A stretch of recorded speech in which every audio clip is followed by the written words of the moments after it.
നമുക്കൊരു മെമ്മറി പോകും. കാരണം എന്താ വെച്ചാൽ പണ്ടൊക്കെ നമ്മൾ വീട്ടിൽ ഗസ്റ്റ് ഒക്കെ വരുമ്പോൾ, എസ്പെഷ്യലി ഇപ്പോൾ ഓണം ടൈമല്ലേ, വീട്ടിൽ ഗസ്റ്റ് ഒക്കെ വരുമ്പോൾ അമ്മ സ്പെഷ്യൽ ഡിഷസ് ഒക്കെ ഉണ്ടാക്കി വെക്കാറുണ്ട്.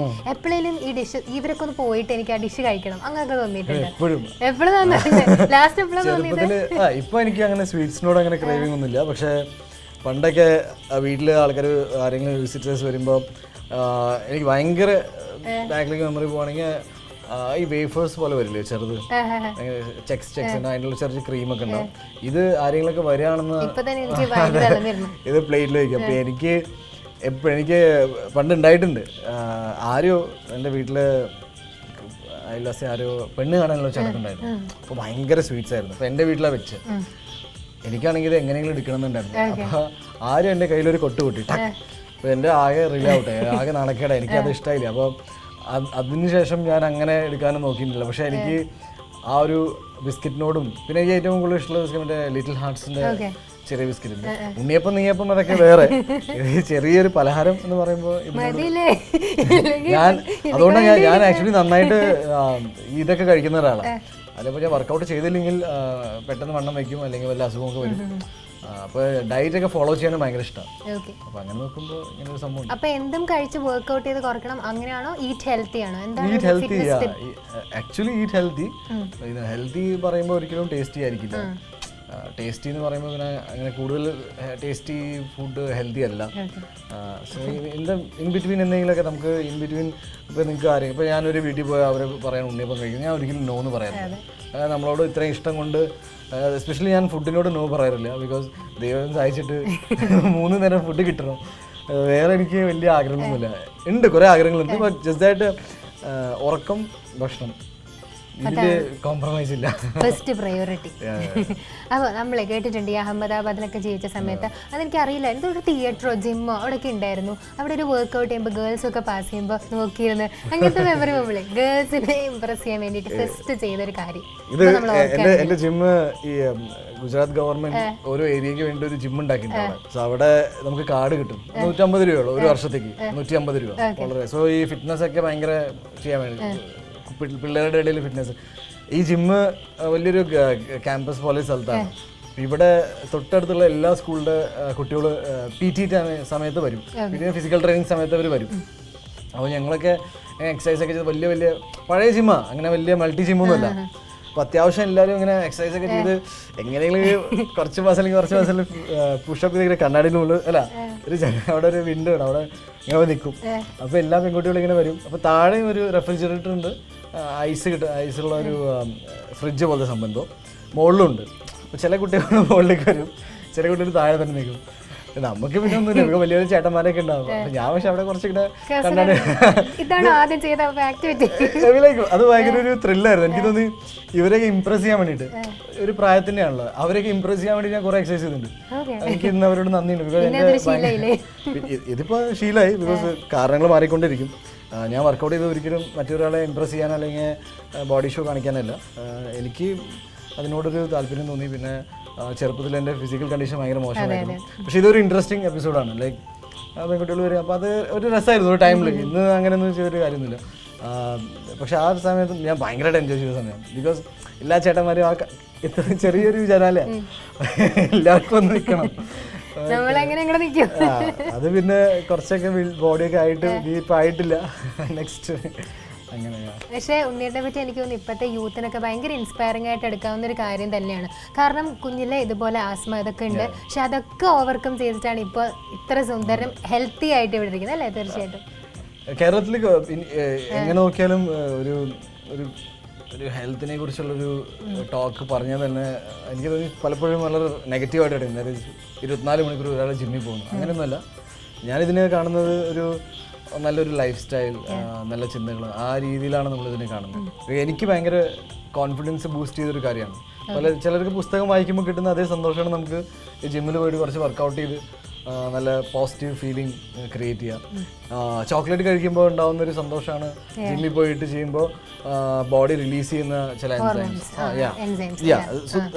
അങ്ങനെയാണ് ഞാൻ ഇതിനെ കാണുന്നത്. പിന്നെ ഒരിക്കലും കള്ളു കുടിക്കാനോ അല്ലെങ്കിൽ സിഗരറ്റ് വലിക്കാനോ ഒന്നുമല്ല നമ്മൾ പറയുന്നത്. ജസ്റ്റ് ആയിട്ട് നല്ല ലൈഫ് സ്റ്റൈലാണ്. ഇന്നത്തെ തലമുറ ഫേസ് ചെയ്യുന്ന പ്രോബ്ലം എന്ന് വെച്ചാൽ കഴിക്കുന്ന ഫുഡ് ഭയങ്കര അഡൾട്രേറ്റഡ് ആണ്. എന്ന് വെച്ചാൽ ജങ്ക് ഫുഡ്, അതിൽ മരുന്നുണ്ടാവും, ആവശ്യമില്ലാത്ത ബോഡിക്ക് ആവശ്യങ്ങൾ. സോ അതൊക്കെ കൗണ്ടർ ചെയ്യാൻ വേണ്ടിയിട്ടുള്ള കാര്യങ്ങളാണ്. ഇത് മനസ്സിലാവുന്നവർ ചെയ്യട്ടെ, ഇല്ലെങ്കിൽ ഓക്കെ. അപ്പോൾ എഗെയിൻ ഞാൻ പോവാണ്, സ്കൂളിലേക്ക് പോവാം കേട്ടോ. നമ്മുടെ രൺബീർ കപൂർ ഒക്കെ പറഞ്ഞു തരുന്നുണ്ട് പുള്ളിക്കാരുടെ കെമിസ്ട്രി ടീച്ചറിനോടൊക്കെ ഭയങ്കര ഒരു ക്രഷ് ആയിരുന്നു, കെമിസ്ട്രിക്ക് ഹൈ മാർക്ക് സ്കോർ ചെയ്തതൊക്കെ. ഉണ്ണിയേട്ടൻ്റെ ഫസ്റ്റ് ടീച്ചർ ക്രഷ് ഇല്ല എന്ന് പറയുന്നത്? എനിക്ക് ഗുജറാത്തി പഠിപ്പിച്ച ഒരു ടീച്ചർ ഉണ്ടായിരുന്നു. പുള്ളിക്കാരി ഭയങ്കര രസമുള്ള കോട്ടൺ സൽവാർ മാത്രമേ എടുക്കുള്ളൂ. വെരി നൈസ്, വളരെ നന്നായിട്ട് സംസാരിക്കും, ഭയങ്കര സ്ട്രിക്റ്റാ, സൂപ്പർ സ്ട്രിക്റ്റ്. എന്ന് വെച്ചാൽ ഗുജറാത്തി ഗുജറാത്തിക്ക് എന്തെങ്കിലും പറയോ?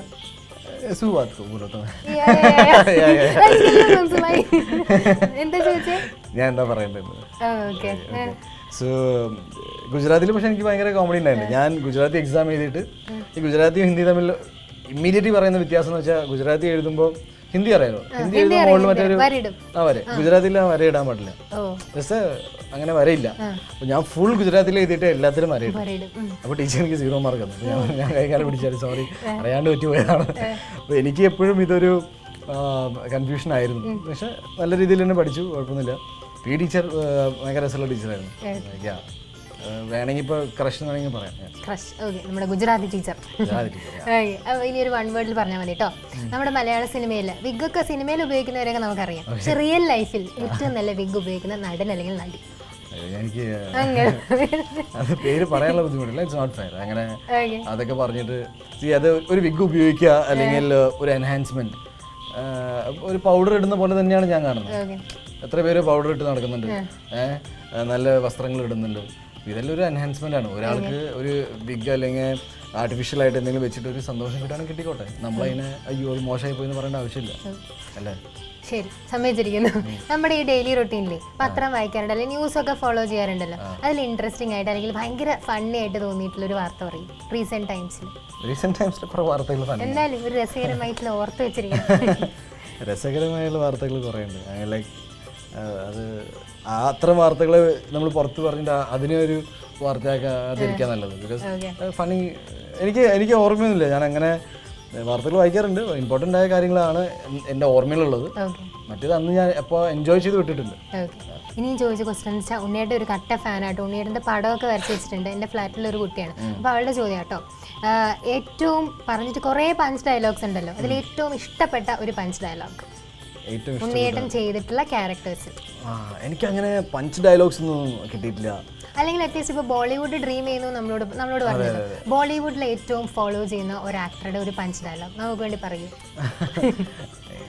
ഋതിക് റോഷൻ ഇഷ്ടമാണ്, സൽമാൻ ഖാനെ ഇഷ്ടമാണ്. ഞാൻ പറയില്ലേ, ഞാൻ അവരുടെ ഡയലോഗ്സ് ഓർത്ത് വെച്ച് ഇനി ഇത് ഞാൻ പറയണം അങ്ങനെയൊന്നുമില്ല. എനിക്ക് അത്തരം സിനിമകൾ ചെയ്യണമെന്നുണ്ട്, അവരെ പോലെ ആവണമെന്നുണ്ട്, ചിലപ്പോൾ അവരെക്കാളും മികച്ച നടനാവണമെന്നുണ്ട്. വേറെ ഭയങ്കര ക്രേസ്, ഞാൻ പറയാം എൻ്റർടൈൻമെൻറ്റിൻ്റെ അർത്ഥം എന്താ, നമ്മൾ എൻജോയ് ചെയ്യാൻ പോവുക. So many other things. നേരത്തെ നമ്മളോട് പറഞ്ഞ രാമായണമൊക്കെ വായിച്ചിട്ടുണ്ടായിരുന്നേ. അപ്പോൾ രാമായണം നമ്മൾ സിനിമയാക്കാൻ പോവാണ്. ആരായിരിക്കും സീത, ആരായിരിക്കും ഹനുമാൻ? ഇപ്പോഴത്തെ കാസ്റ്റിംഗ് സ്വന്തമായ റോൾ ഇപ്പോൾ ഇനിയിപ്പോൾ ഹനുമാൻ വേണമെങ്കിൽ ഞാനാവും.